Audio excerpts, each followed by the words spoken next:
Hello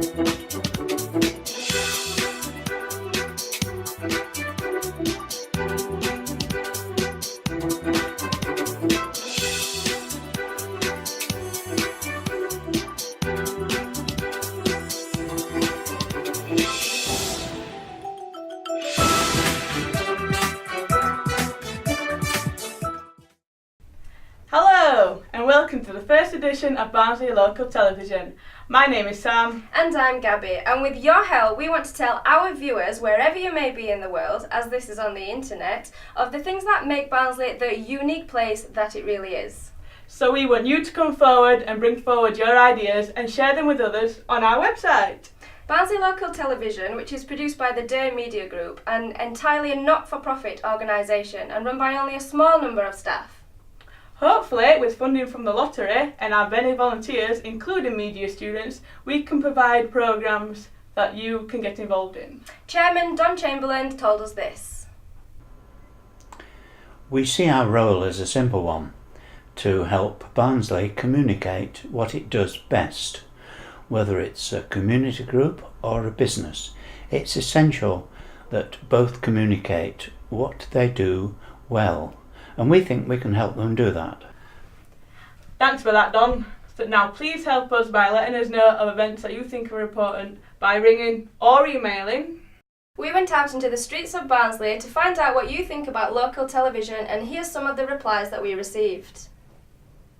An online TV programme, like news programme, would help it with Barnsley, like so you can like go online and check on the news instead of like having to go home and watch telly. Yeah, I think it's a fantastic idea. I think it's nice for everybody in Barnsley to have a voice, and I think for businesses particularly to get that chance and the opportunity is fantastic. I think it's all about community now, and I think obviously if people can be heard and say what they want to see happening, and you know, it gives that extra chance to get your point across. So I think it's fantastic for Barnsley. Yeah, I think it's great. So what do you think of the thought of a new online TV station? Well, it sounds better than it does, because no if you don't watch watches, TV, yeah. but we're on online all the time, we'll be able to check it out, won't we? You'll know what's hot and where's I know everyone really watches like Netflix and all that. And very rarely take television on and watch, you know, Channel 4 or something like that. With very news. Rare, yeah. We're promoting a new online TV programme, Barnsley Local News. So you can go online and catch out what's happening in Barnsley, news-wise. Do you think that would interest you? It'd be better, wouldn't it? Like, because all I get on telly is North Yorkshire and everywhere else. Barnsley Council has announced a £41 million plan which claims to future-proof the town centre. The plans include better shopping, parking and public areas, but will also retain the market area which the town is most famous for.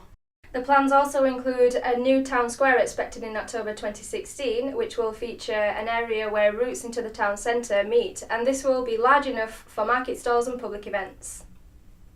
A new look Metropolitan Centre and Market Hall will be developed the year after that, along with a new shopping boulevard and central library. The new look Barnsley will create more jobs and opportunities without having an effect on the council's revenue budget. Costs are being met by sales of assets as well as existing borrowing. Councillor Sir Stephen Houghton, leader of the council, says he thought that the proposal will give confidence to local people and businesses. Barnsley Town Centre Prospectus represents a huge commitment from Barnsley Council to the future of the town centre. £41 million has been allocated to make sure we get a better, brighter, more effective town centre than we've had before. It's an opportunity for businesses, the private sector, developers to come and work with us to create that better future. It's an opportunity to build new shops, leisure, retail for our people. It's an opportunity for visitors, for our own people here in Barnsley to enjoy a much better future. We need everyone around Barnsley to engage with us, work it through, ensure that we get all those attractions, all those improvements that everyone's been looking for. We hope, as the next 2 to 3 years evolve, that we get more businesses, more jobs, we get a better leisure facility that most people in Barnsley have been asking us for the last 10 years and beyond. What we really want is for everyone in Barnsley to engage in it. So please, when you get the chance to look at this on our website, when you get the chance to come and work with us as citizens, as businesses, please, please take up the offer. We are really going to have a better Barnsley in future, and we can do it together. We asked the general public of Barnsley what they thought. Hello, I'm Jade and I'm with Barnsley Local TV. Just wondering what people think of the changes in Barnsley Town Centre. It's a progressive and in the right direction and money spent wisely. Fantastic. Thank you very much. You're welcome. Tell me what you think of the changes in Barnsley Town Centre. Oh, I've noticed them, they're getting a lot better now. Like you say, you've got seats. I did notice they took all them plants out, you know, what are looking quite a mess. Let's have a nap. Right, Jay, come on, let's be posh. You don't have to be posh, just for you. What do you think of the changes in Barnsley Town Centre? Well, to be truthful with you, we don't really know what's happening. Only thing we do miss, you know how they had a lot of seating? Yeah. We do miss that. But they've started putting those little table and chairs now, which is nice. So, especially for old people, isn't it? Yeah. Yeah, we found it pretty hard to do, haven't we? Finding somewhere to sit and do this. But they have moved a lot of them and I don't know why. But hopefully maybe they'll bring a bit more back, won't they? Yeah, and the only thing I do miss is the trees. You know what? Flowers. And you noticed? Oh, they've took a lot of trees down, yeah. I do miss them. It's supposed to be bringing the market outside, but I think there's plenty of room to do that anyhow. And it's certainly as level as the rest of the town. I think they need a new theodolite, really. Something to level the ground up. Yeah. Okay. Right, thank you very much. All right. Tell me what you think about the changes in Barnsley. Well, from what I've seen on plans, they actually look quite good. But it's just a shame that they didn't really spend the money that they were going to spend before, because it was going to improve it a lot. Barnsley businesses have been urged to be involved in regenerating the town, not only by putting in finance, but by encouraging staff to do community work. Our very own Bob Britton spoke to Andrew Denniff, the Chief Executive of the Barnsley and Rotherham Chamber of Commerce, and he said the proposed changes were exciting and would look forward to the future. He also said it'd be a win-win situation for everyone if businesses encourage their staff to do community work. Can you tell us how you see Barnsley's business and commercial future developing, and what the main challenges are that it faces? Yeah, I think you're absolutely right. The Chamber does have a key role to play within the region itself, but primarily here in Barnsley. As far as we're concerned, our job is to look after and represent the interests of around about 1,200 businesses across our patch. Barnsley and Rotherham Chamber came together about 8 years ago on the back of a merger between the two then independent chambers of commerce in both towns. And since then, it's been obviously our job to look after and represent the interests of all the members of the chamber. But obviously there are particular and relevant issues to deal with in both towns, and I think certainly the role the chamber has working with a number of partners, particularly with the local authority in Barnsley, in attempting to and now making some real progress in regenerating our economy, is a key position for the chamber to have. Rethinking Barnsley as a project, I think we have to look forward. I think one of the things that have been a great challenge for many people, particularly in Barnsley, is to change some of the mindsets that have been out there. If I can use the often used phrase, well, we'll leave it to the council, which has often been used over many years in Barnsley, that's not the case anymore. I think the council, the local authority, will be the first to admit that they have not the answers for everything, and it's by working in partnership, obviously with ourselves at the chamber, but with a number of other key players, that we can try to address by looking forward to what the Barnsley economy of the 21st century can achieve, that will give us some real results and some solutions to the problems that have been around for a number of years now in Barnsley.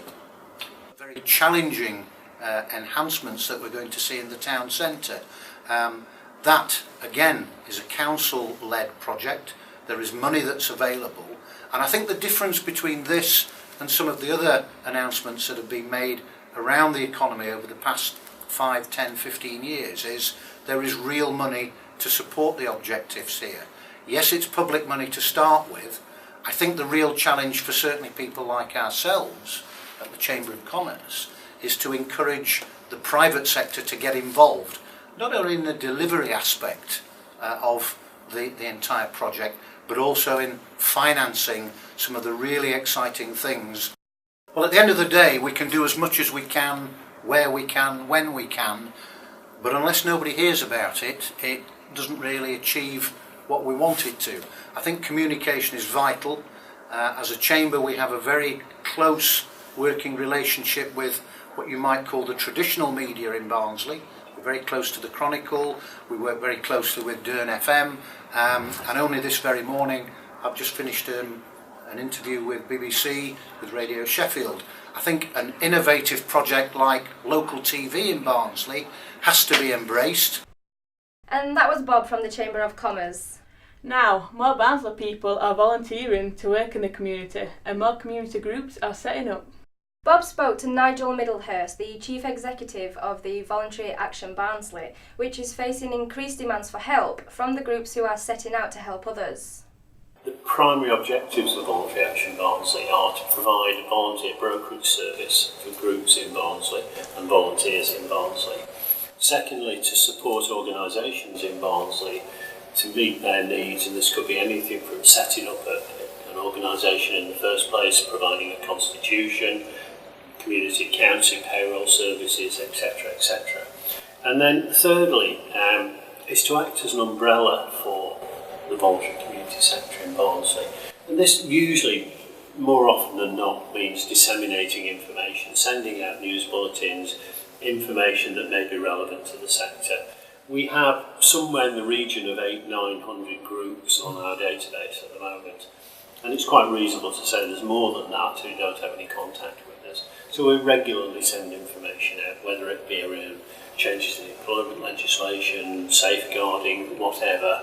And we provide information through various different networks. I think it's an interesting time at the moment. There's a lot of emphasis being put on volunteering.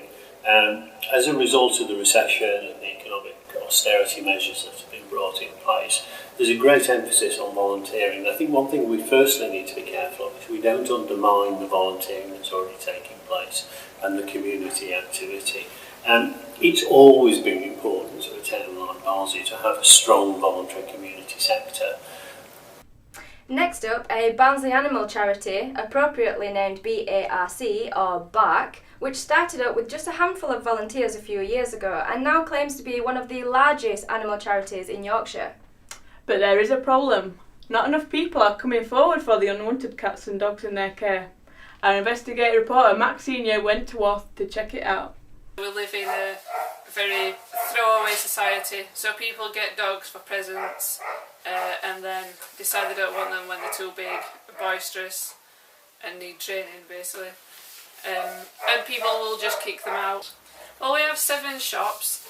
We've got Cudworth, Woolwell, Hoyland Common, Goldthorpe and Swinton. So there is most of the money. We do get some donations, but not a great deal. This is Mac. He's a Staffordshire Bull Terrier Cross Champion, and we've had him for over 5 years now. He's overlooked because he's got a bit of a silly back, but he's a fantastic dog, as you can see, and he's very loving. We're just wanting someone to give him a chance really and actually get to know him and get past that back. He's a lovely boy. Yes. People come down and have a look at his animals, and then if they're interested in, say, a dog, we will get them to fill in some forms and we'll go out on a walk with the dog and the potential new owner. And then if they've got other dogs, we'll be mixing in the garden, and then we do home checks, very thorough home checks, like take the dog with us if they've got another dog to see how they are in the home. And then we do all the paperwork, and then even afterwards we still check up on them. Next, we're going back in time to 1745, when there were skirmishes in this area between the rebels of Bonnie Prince Charlie and the forces of King George II. Our camera crew went to Wentworth Castle in Stainborough to film the battle reenactment. Andrew, how do you sort of organise these reenactments? Well, we try and find sites such as Wentworth that have got a connection with the events of the 45. Obviously some of the places that the actual fighting took place or that the armies marched through we were able to go to. In the case of Wentworth, the connection is through the Earls of Strafford, who were the first Earl was involved in some of the Jacobite political activity, so we have a family connection to play on. The society is composed of half a dozen different groups, of which Dillon's Regiment, of which I'm part, is one. And we come together on these weekends about once a month over the summer. And the living history camps that you can see around you are set up by the different groups, so we keep a distinctive camp for the forces of King George II, and then the Jacobite army of Bonnie Prince Charlie and its French allies, and they are manned throughout the day by our reenactors. And then at various points in the day we frequently stage skirmish displays, we can do children's activities, we can do close-up show and tell talks where we show off the uniforms and the weapons that we used. And as I say, the camps are open all the day for the public to have a look and talk to the soldiers, and also the ladies who followed the armies. We try and cover civilian life as well, just to give a flavour of what life was like in the mid-18th century. So this is really very much a sort of class in practical history for all the children and the spectators who come here. Exactly so, and I think for the participants as well. We like to think of some of what we do as experimental archaeology. We try the recipes from the time, we try and use the drills and tactics of the time, and as you say, of course, it's all for the benefit of the visiting public as well, so hopefully everybody comes away having learnt something, including us. Well, obviously a huge amount of effort goes into something like this, and you must always be looking for volunteers, Andrew. Oh, very much so, yes. We welcome anybody really with interest in history or who would like to find out more. You join through one of the component groups of Lacewells, all the details of which are on our website, so you can find us online and there'll be contact details there, or alternatively you'll find the details of the events we're going to be at, and we welcome anybody coming to talk to us at events to find out more and have a go if they wish to. So that was it, our first local news item from Barnsley Local Television. We hope you enjoyed it, and we'll be back at regular intervals to tell you what's happening. In the meantime, please get in touch with anything you find that's important to the town. Until next time, see you later.